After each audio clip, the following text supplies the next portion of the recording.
So because of what you have in line 4 and line 5, it's not going to give you. It's going to give you that same Okay. result. That is not the prime number. Yes. So anything that is negative, any number that is negative, is going to give you is not a prime number.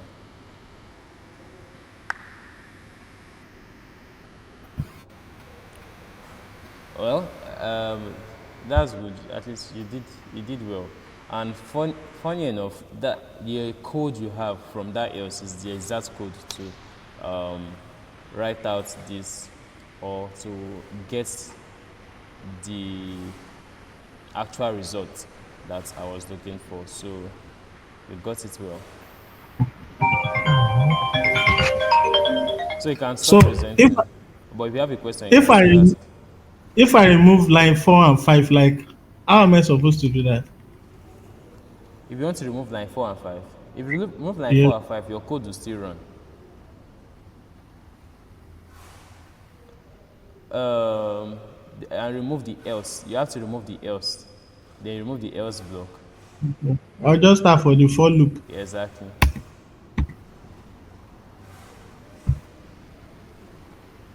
Take the for loop and the else and everything under it.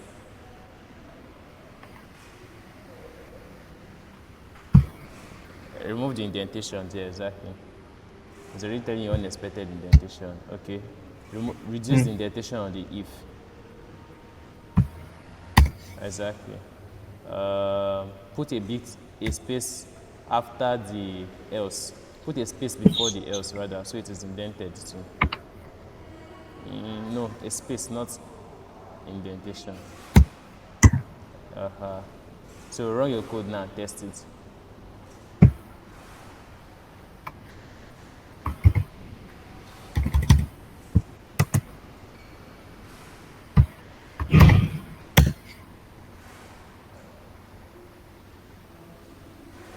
17 is a prime number, Yeah. but it's listing it like in 4 places. Okay, that's because of the else. Put the else, remove the indentation of the else totally. Let me see. Now run again. I, I don't say you should erase everything under the else. Like remove the Okay. indentation. Okay. Let's see. Like take it out. Let me see. I should take the S out. You see, if you remove the indentation on the else, well, actually, else is not supposed to stand alone. It's supposed to come after an if statement. So there's supposed to be an indentation there. Try your code again. Let me see if it's giving you. Let me see Okay. what is. Let me see exactly why it is giving you writing out the results multiple times. It's supposed to break.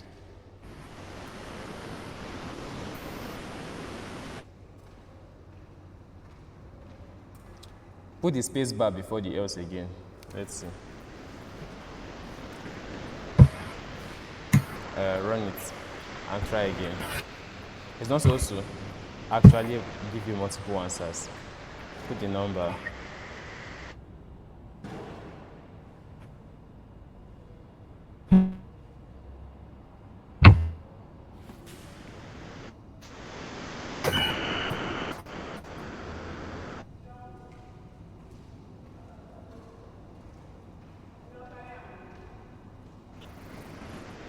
Still the same thing.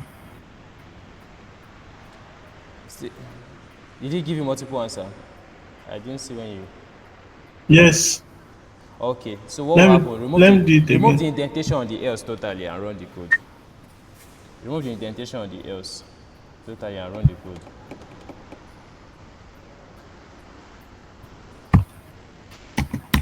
Then take the print too. Remove the indentation on the print. Let it be one step. No. Press back. Erase the space. Okay, Like this. yeah, yeah. Run it. Okay, enter your number. So it's working now, right? Okay. Yes. Okay. So that is the actual solution to the question.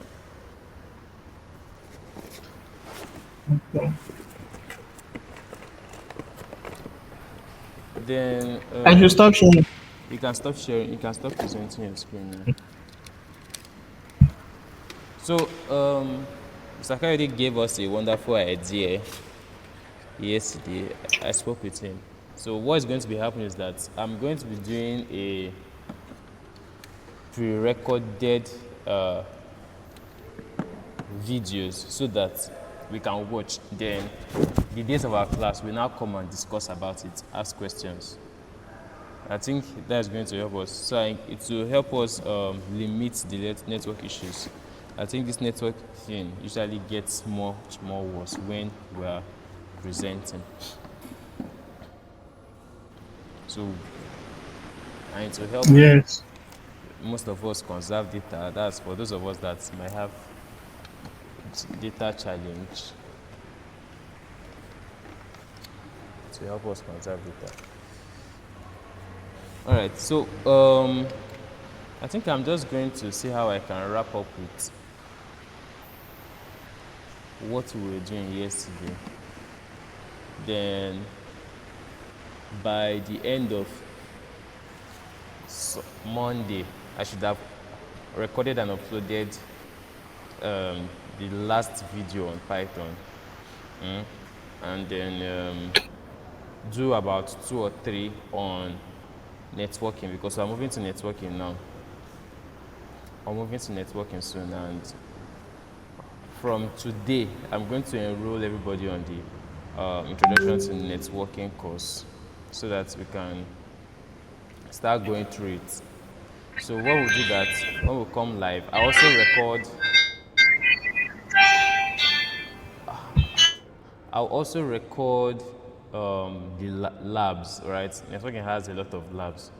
In fact, almost every chapter have labs there. So I'll record the labs, and we also try the labs out while we're watching the videos. Try out the labs. If there are any questions, we come and look at them during the class, the live class. Then I might explain several other things, and it will help us move faster and learn better. I think that should work, right?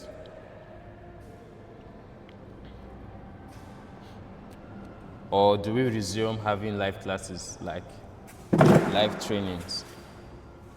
Instead of us getting to go and watch video first before we come for the main training. If it is okay, I guess maybe out of the two lecture, maybe we should use one for live video and the other for Question. uh, Okay, yes. okay. So what will happen is that after those live videos have been uploaded, I'll still do another live one again.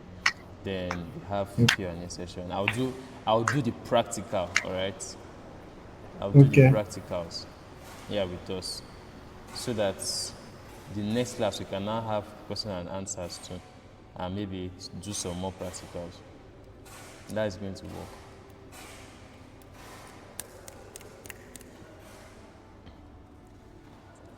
Okay, so yesterday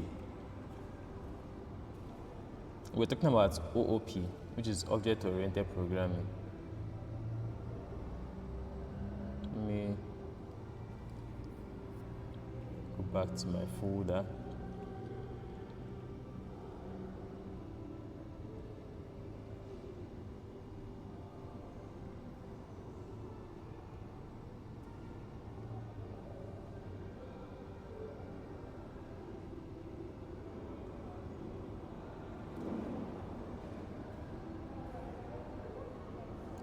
Okay. Let me present my screen.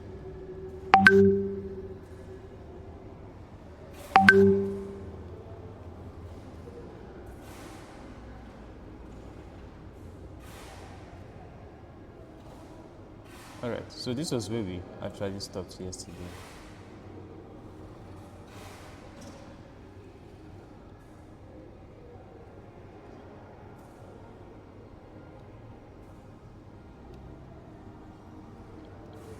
We're creating instances of cars, and the last part I stopped was when we're talking about having all cars having a particular acceleration and how we can modify the acceleration of different cars, right? So we created a default acceleration of cars to be what, 100, yeah. And when we created the instance of this car, which is my car, right, and gave it with these three parameters, all right, which is the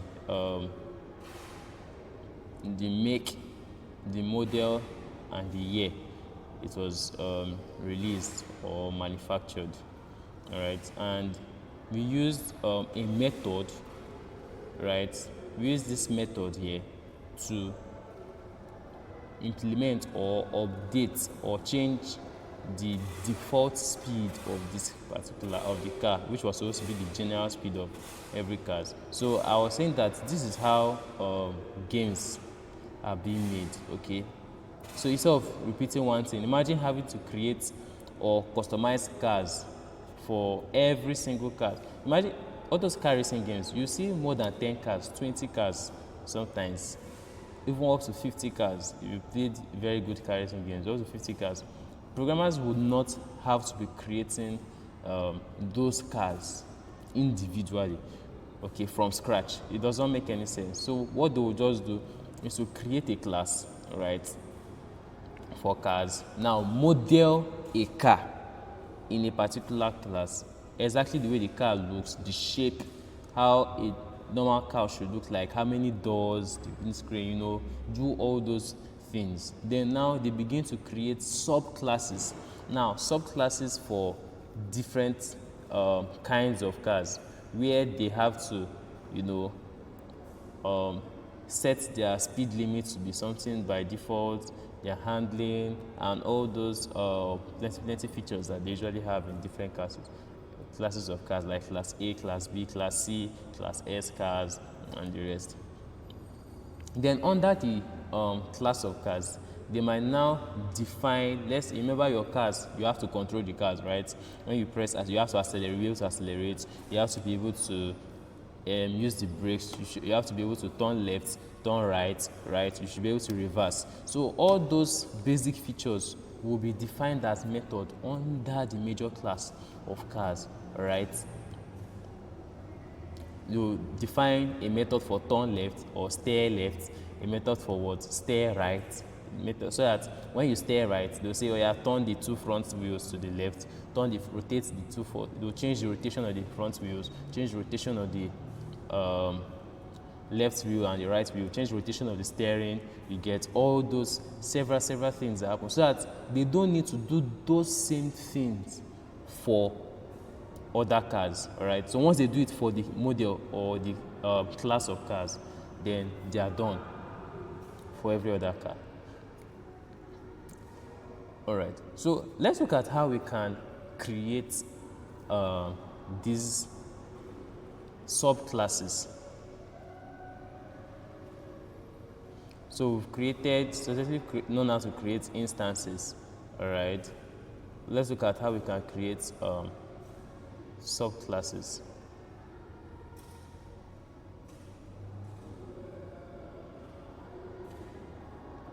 All right.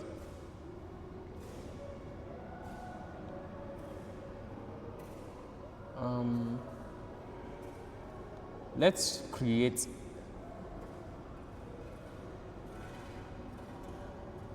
a subclass, a subclass for electric cars, all right? We'll create a subclass for electric cars. Remember, we have electrical cars like Tesla and the rest. So when we're creating that subclass now, so this is going to be for electric cars. So what is unique to electric cars, right? So you can see now, these electric cars, normally when you want to create a class for the first time, remember we don't have anything here. You can see there's no parameter.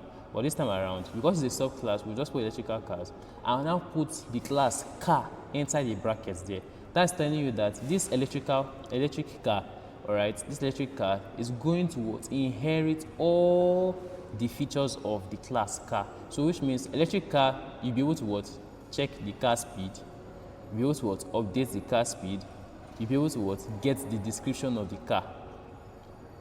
All right. So those are different, the different parameters that are what within the class car that this electric car have inherited. So I'm going to add a comment here. Say this represents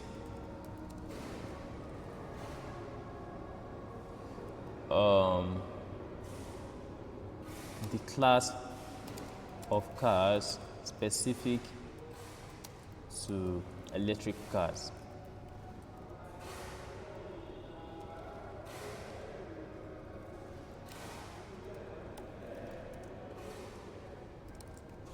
So that's for electricity driven cars. Let me move this a little bit here. All right. So what's the next thing we're going to do? We're going to actually define all these attributes. Okay. Remember, I think I should even skip all those things. Let me just add something better here. Okay.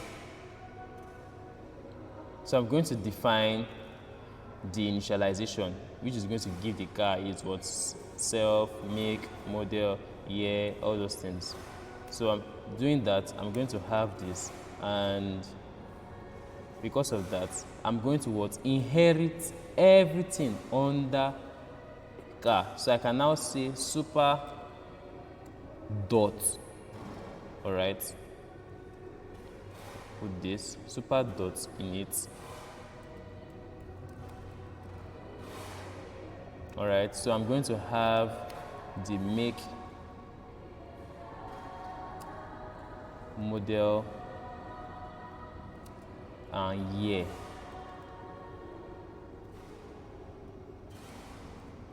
All right, so we have that. So this is going to what? Initialize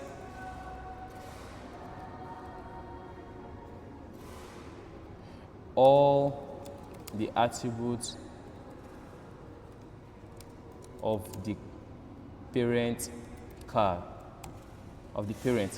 right? So that's because it's going to collect all the attributes of this class here, which we already have defined here. If you notice, we did not put self when defining this in it. We did not put self because it's already going to what? Have everything that the former instance have. But when we're defining initializing it at first, we put what? Self. But when adding the super, because we wanted to inherit the one of class, we did not what? Add what? Self. So please take note of that. So the next thing now, we have inherited everything that is inside cars. Let's now test to see how we can create an instance of car. So for example, we have, let me erase all these ones because we no longer need them. So we have a car, Tesla, right? So this Tesla car is an electric car, right? So it's going to use, we're creating an instance of what? Electric car, which is going to be Tesla car, all right? And the name of the car is what? Tesla, and the model is what? Model S, and it was released what? 2019. So since I've done that, let's see if we can actually use one of the attributes of the class car. So for example, remember that first time we're always getting the descriptive name. I can say my Tesla dot get descriptive name. All right. This is actually what I'm going to print. So let me print it so that my code is going to what? Print out the output. So once I run this code now, let's see what the output is going to be.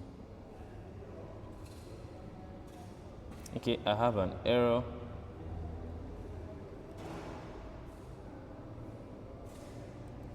I'm not supposed to put a colon here.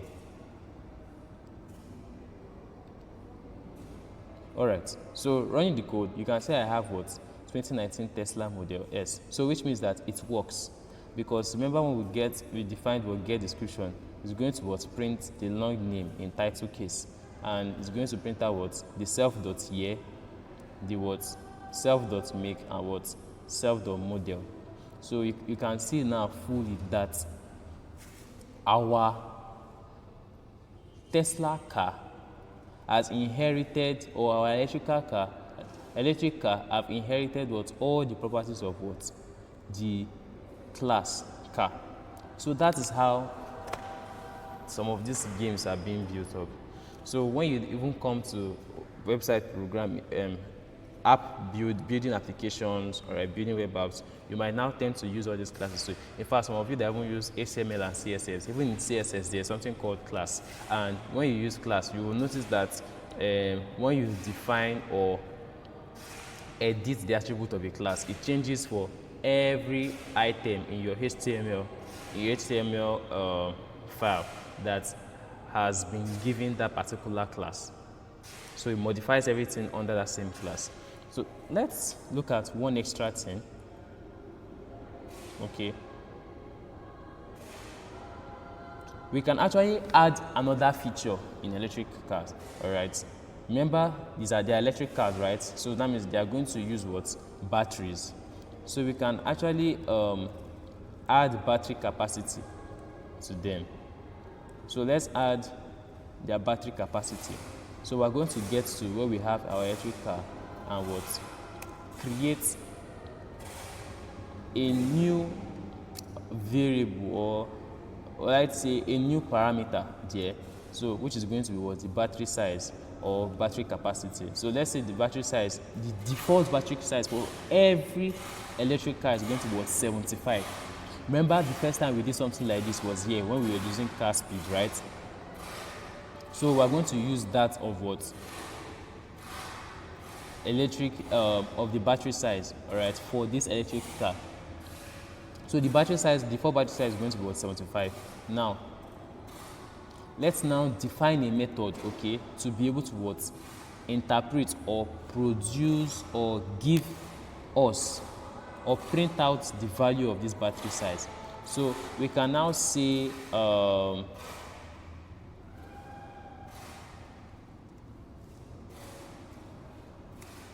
me go up. So I can now say define what? Battery capacity.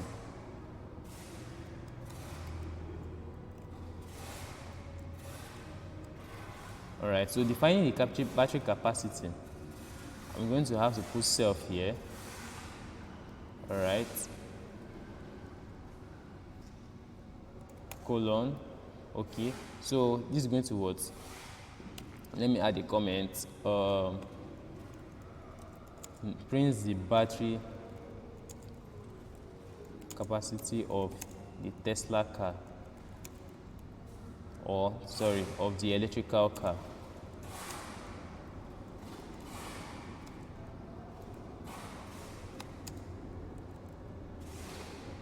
All right. So how do we print it? We can now say print, right, using the F string, and now say this car has a battery capacity of, then this is where we now come and print out what? Self.battery size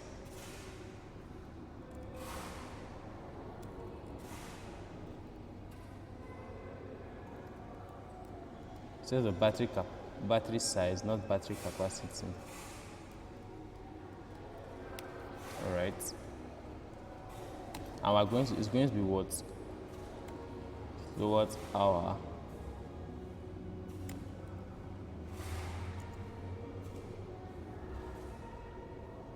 all right, I'll put full stop there. So this works now. Now let's see, let's go back down. All right, so we have successfully defined the method to be able to give us the battery capacity of a car. So the next thing we are going to do, okay, is to what, try or test if it's going to work. So what we're going to do is, right, we're going to come down here and say Tesla, my Tesla rider dot battery capacity. Okay, so once I do this and I run my code, let's see what we're going to have. So you can see this car has a battery capacity of what, 75 kilowatt hour. So mind you, we can actually override methods from the parent class, all right, or override those methods. We already did that before. I showed you how to change the default size, the default speed of a car. So we can also even do my Tesla car dot what.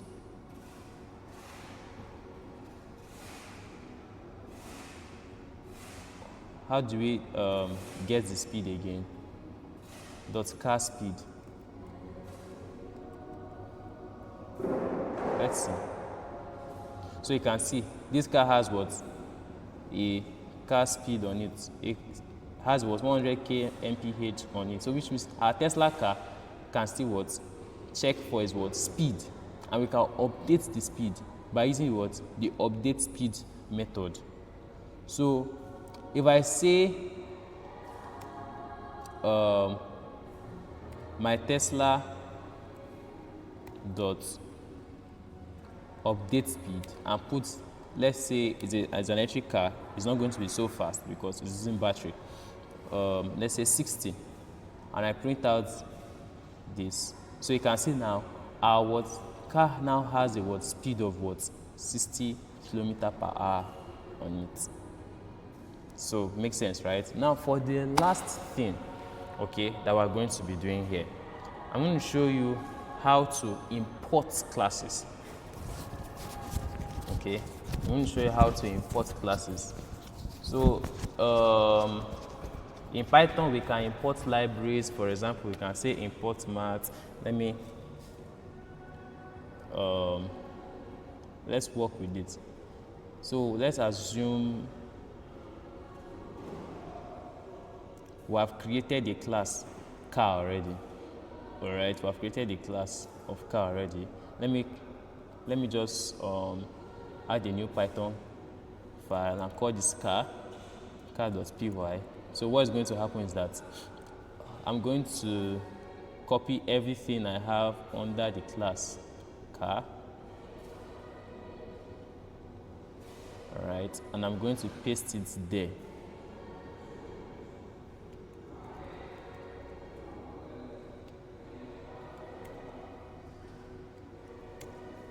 All right, so we have our class here defined completely. So this is a new Python file called car, right? And it's a class. So that's one file. So now we're going to actually create another Python file. All right, I'm going to create another Python file called my new car. All right, let's say I was going to add another car. I'm creating a game now. Let's assume I'm doing a game now. All right, let's say this is going to be Toyota cars. So I'm creating a new Python file for Toyota cars. Toyota cars.py. Okay, so I have Toyota cars.py. So what I'm going to do is that, let me rename this car. I prefer to use small letters. I prefer to use small letters for my file names. So you check, everything is in small letter. All right, so what I'm going to do is that inside this Toyota cars here, I'm going to import the class car. So I can say from the file car, you see car is available. Import the class what? Car. Do you see that? Car is available there. So now, which means that I can now use this from this importation. I just did. I can now create an instance of car here and now say that what Toyota car. Let's say Toyota Camry. All right, is equal to what? So I'm going to use the car, the class car what? So this is going to be what? Remember we have to define 3 parameters here, which is the what? The make, the model, and the year, right? So I can say the make is what? Toyota, and is a Camry, right? And this is Camry a Camry that was produced when 2016. All right, so let's see if I can actually print out the description of this car. So I can say print what? Toyota Camry dot get. Do you see get descriptive name is available? Do you see that is available? And not also that, what if I also want to, print out the speed of the car? All right, so I can say Toyota Camry, right, dot what? Car speed, or was it car speed we used? Yeah, car speed.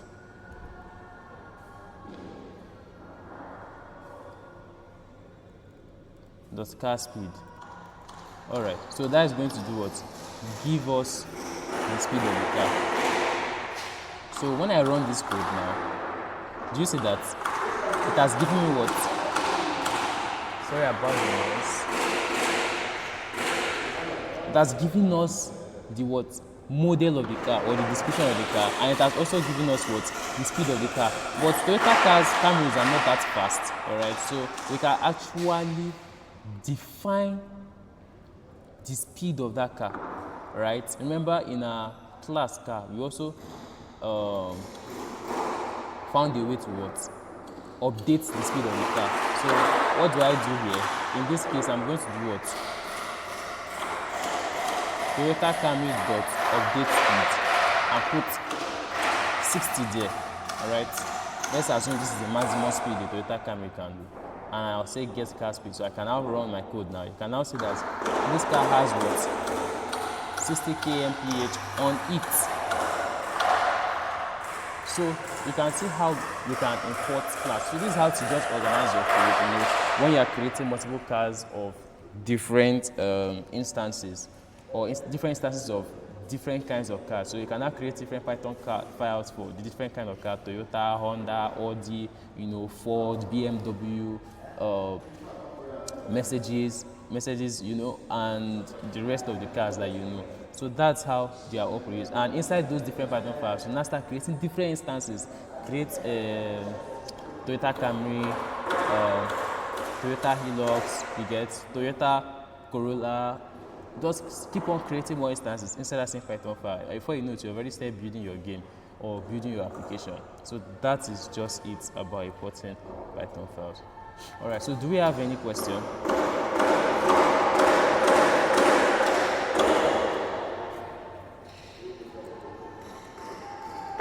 No question from my side yet. Okay. All right. So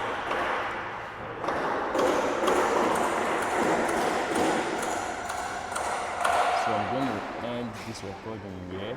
So I'll be uploading all these recordings for us, including one of yesterday. I'm going to upload them today.